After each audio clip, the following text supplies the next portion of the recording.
My name is Eric. I moved over to Shreveport back in December, and I've been coming to FaithLink since then. So I've spent the majority of my time as a Christian fighting against God. I think the first time I ever felt a calling from God, I was a freshman in college, and this group called YWAM came through, and they were just these young, full of life individuals who were just out sharing the Word of God with other people. And I think every bit of me said, you need to quit school and go do this. Like, you need to go be part of this organization type thing. I don't think that God saw that as the only option for my life, but I do think that that was a calling for him. He saw a way that I could be used and be effective, and something that would have lined up great with my passions and my heart. And I definitely could have taken a year off of school and done it.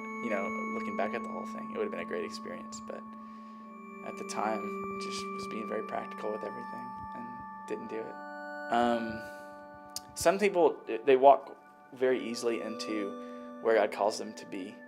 And I don't know if it's just that with me, like, my own desires conflicted with what I thought God's desires for me would be.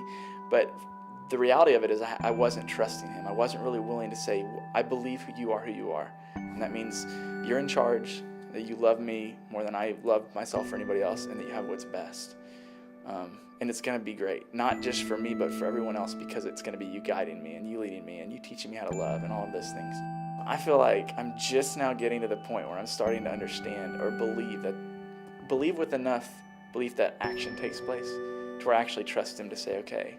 And that's come on the heels of 2 jobs where I took that weren't what I was supposed to do. And I knew it in the interview. God stripped any piece I had away. He even gave me a feeling of unease about it, and I didn't listen. I was just practical. Okay, take the job. You got to do these things right now, or whatever.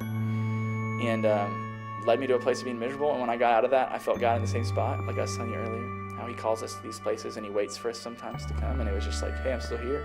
I never left you, but you can't play by your rules. I'm in charge, so come.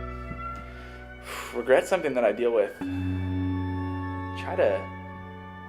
I've had a lot of expectations for my life of where it would go. Most of those things weren't callings from God. They were just desires that I had. To be married, to have so many kids, to live in this place or that place or whatever it would be. And those are a lot of where my regrets have come from. The interesting thing about when God has called me to do something, and I haven't done it, for instance, the last 2 jobs I had, or when in college I didn't follow through with the YWAM thing, coming back to God never felt like regret at the end of the day. It never felt like I've lost whatever ability I had or whatever thing I could do. The only regret that I feel are the dreams that I wanted to accomplish that haven't happened yet. I mean, I've just told you stories of many times where I've been disobedient, and that's a pattern, and I don't think I'm the only person that struggles with that.